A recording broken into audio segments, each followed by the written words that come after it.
trabalho dessa semana, do vídeo número 4, é confeccionar uma fogueira.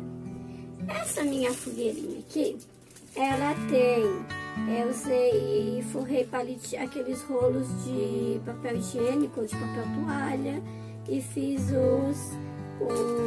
a madeirinha, e aqui em cima eu usei o celofane e ela brilha de verdade, né? Mas tem várias formas de fazer fogueira. Essas são Ana Clara e Eloá. Elas vão mostrar para vocês outro jeito de fazer uma fogueirinha. Elas colocaram pedras em círculo e no centro desse círculo colocaram um pisca-pisca de Natal. Acrescentaram plástico celofane e gravetos. E assim fizeram uma linda fogueirinha.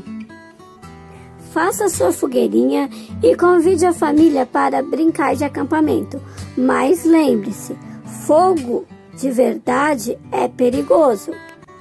E esse é o último trabalho dessa semana.